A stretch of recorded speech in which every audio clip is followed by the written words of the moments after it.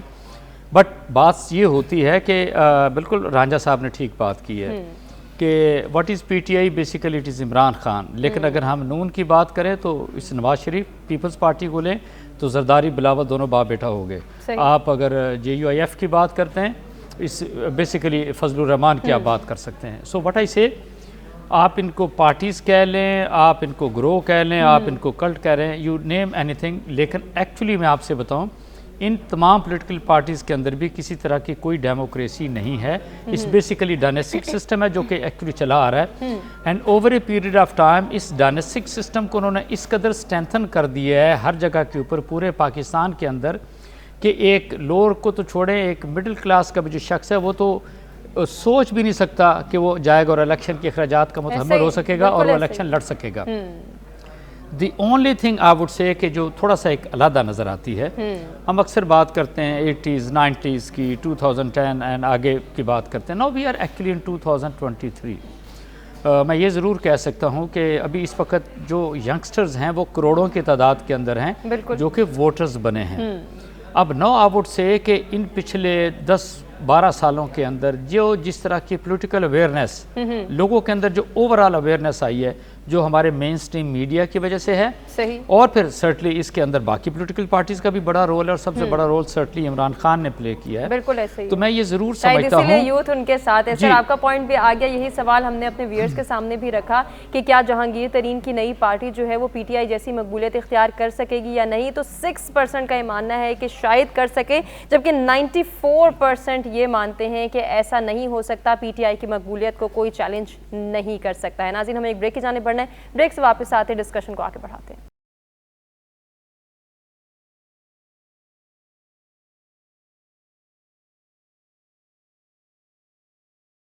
Welcome back ناظرین. Programme میں ایک مرتبہ پھر سے آپ کو کہیں گے خوش آمدید، اور اب ہم بڑھنے جا رہے ہیں آج کے تیسرے ٹاپک کی جانب. آپ کو بتائیں کہ عمران خان، بشرا بی بی سمیت 580 سے زائد افراد کے نام نو فلائی لسٹ میں شامل کر دیے گئے ہیں، جبکہ عمران خان صاحب کا یہ موقف سامنے آیا اس حوالے سے کہ میری تو نہ کوئی جائیداد باہر ہے، نہ میں باہر جانا چاہتا ہوں. حکومت کا شکریہ کہ انہوں نے میرے لیے ایک اچھا اقدام کیا ہے، اور اگر مجھے چھٹیاں گزارنے کا موقع ملا تو پھر میں ناردرن ایریاز میں جا کے چھٹیاں سپینڈ کرنا چاہتا ہوں. بہت ساری چیزیں تو ساتھ چل ہی رہی ہیں. عمران خان صاحب کا موقف بھی ہر بات کے ساتھ ہی آتا ہے. اب ہم یہ جاننا چاہ رہے ہیں اپنے مہمانوں سے کہ حکومت کا جو یہ اقدام ہے، جس طرح سے عمران خان صاحب، ان کی اہلیہ اور 580 سے زائد پی ٹی آئی کے رہنماؤں کی جو نام ہے وہ ایگزٹ کنٹرول لسٹ میں شامل کر دیے ہیں، تو اس سے کیا ان افراد کے لیے مشکلات پیدا ہو سکتی ہیں، یا پھر پی ٹی آئی کی سیاسی حیثیت کو بھی نقصان پہنچ سکتا ہے یا نہیں؟ نصر اللہ ملک صاحب، میں آپ سے سٹارٹ لینا چاہوں گی. کیا سمجھتے ہیں ای سی ایل میں نام شامل کرنے سے کیا پی ٹی آئی اور اسپیشلی عمران خان صاحب اور ان کی اہلیہ کو کوئی نقصان یا مشکل درپیش ہو سکتی ہے؟ مشکل تو بہت بڑی اس وقت عمران خان صاحب کے اوپر آن پڑی ہے اپنی غلطیوں کی وجہ سے. نام شامل ہونا، نام نکل جانا، اس سے الگ جو ہے عمران خان صاحب یا ان کی پارٹی نے بھی یہ ثابت کیا ہے کہ وہ چند دن بھی جیل کی ہوا جو ہے وہ کھانے کو تیار نہیں ہے. جی، یعنی جو جیل جاتا ہے وہ ایسے واپس آ کے فیصلہ کر کے عمران خان صاحب سے لا تعلقی کا اعلان کرتا ہے کہ گویا وہ جو ہے بالکل اس کو جو بڑے پیار محبت سے سیاست کرتی ہے. میں سمجھتا ہوں سیاست کارکنوں کے اوپر ناجائز مقدمات نہیں ہونی چاہیے، سیاسی کارکنوں کے ساتھ تشدد نہیں ہونا چاہیے، ان کو جو ہے خواہ مخواہ کے مقدمات میں نہیں پھنسانا چاہیے. لیکن عمران خان صاحب جو آج کاٹ رہے ہیں یہ بیج انہوں نے خود بویا ہے. جتنا ایگریشن عمران خان صاحب نے سیاست کیا، لوگوں کو گالب گلوچ کیا گیا، لوگوں کو گھر جلانے کی باتیں کی گئی.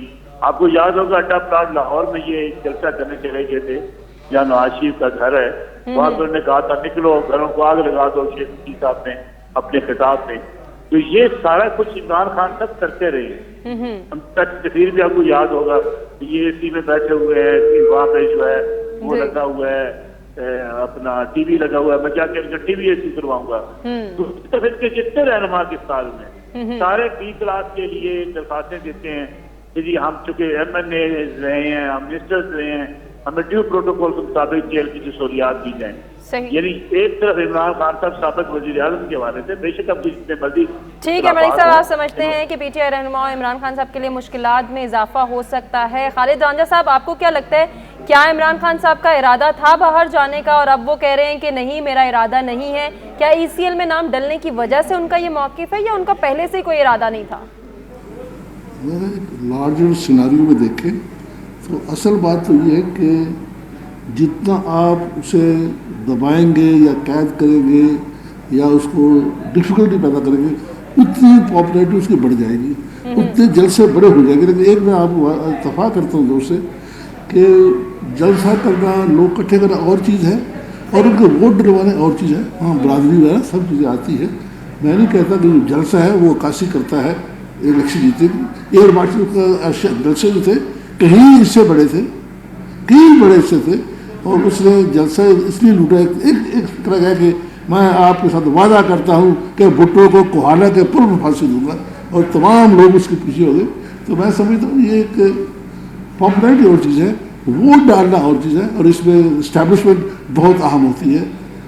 آج بھی تھانے دار ریلیونٹ ہے, آج بھی تحصیلدار ریلیونٹ ہے, اور جب تک آپ لوگ ان کو ریگولیٹ کنٹرول نہیں کرتے امپارشل الیکشن ہوتا نہیں ہے. مجھے بتا دیں ہم نے ماضی میں کس الیکشن کو تسلیم کیا ہے کہ یہ امپارشل ہے؟ صرف بھٹو والا الیکشن جو تھا 71-72, اس کو ہم کہتے تھے کہ ہاں جی یہ الیکشن صاف ہے, کیونکہ کسی کو خیال نہیں تھا کہ اس حد تک وہ پاپولر ہے اور اس سارے ووٹ پڑ جائیں گے. بالکل ایسا ہی ہے, جبکہ عمران خان صاحب بارہا یہ کہتے رہے کہ میری مقبولیت کا اندازہ آپ نہیں لگا سکتے ہیں. اسد محمود صاحب, آپ کو کیا لگتا ہے کیوں یہ موقف سامنے آیا؟ کیونکہ اس سے پہلے ہم یہ سن رہے تھے کہ شاید عمران خان صاحب باہر چلے جائیں گے, کوئی ڈیل ہو گئی ہے, اب تو ایگزٹ کنٹرول لسٹ میں نام آ گیا, اب تو وہ باہر بھی نہیں جا سکتے. اب ان کا سیاسی کیریئر کیا ہوگا؟ تو میرا خیال ہے کہ P D M should be happy and satisfied, and that is the reason کہ انہوں نے کہا جی کہ نو فلائی لسٹ کے اندر انہوں نے ان کے ساتھ 580 لوگوں کا نام, ان کی بیگم کا نام بھی ایک لحاظ سے ڈال دیے. میں تو نہیں سمجھتا کہ عمران خان کسی صورت کے اندر بھی he should have gone outside Pakistan. Why? Because ایک تو یس آئی ایگری ود ہم کہ جی اس کی کوئی پراپرٹی باہر نہیں ہے, کوئی کاروبار ایک لحاظ سے باہر نہیں ہے, وہ تو اگر ہے تو وہ صرف نون کا یا پھر پیپلز پارٹی والوں کا ہے. اور جہاں تک اس چیز کا تعلق ہے کہ عمران خان یا ان کی لینگویج, بچے تو باہر ہیں, جی ٹھیک ہے, وہ تو اگر بچے تو شروع سے ہی ایک لحاظ سے باہر ہے نا, fine they are with their mother, that is something different. جو اگلی بات میں آپ سے کر رہا ہوں کہ یہ ساری جتنے بھی پولیٹیشنز ہیں جب یہ M P M N As بن جاتے ہیں تو they are into different mind set کے اندر یہ چلے جاتے ہیں. میں I can quote few people from Peoples Party and even Noon League کے جو لوگ ہیں, مطلب ان کے اندر جو آپ کو تکبر دیکھتے ہیں, جو غصہ دیکھتے ہیں. میں ان کو ٹریول کرتے پی آئی اے کے اندر پیپلز پارٹی کے لوگوں کو دیکھا ہے, مطلب اس قدر وہاں پہ افراتفری یہ لوگ مچاتے ہیں, آپ اس کا یقین مانیں, آپ تصور ایک لحاظ سے نہیں کر سکتے. فائن, آپ پی ٹی آئی کو بھی مبرہ نہیں کر سکتے, لیکن اگر سیاست کے اندر صحیح معنوں میں زیادتیات کی بات کرتے ہیں, خرابی کی بات کرتے ہیں, تو اس کو شروع کیا تھا نون لیگ نے.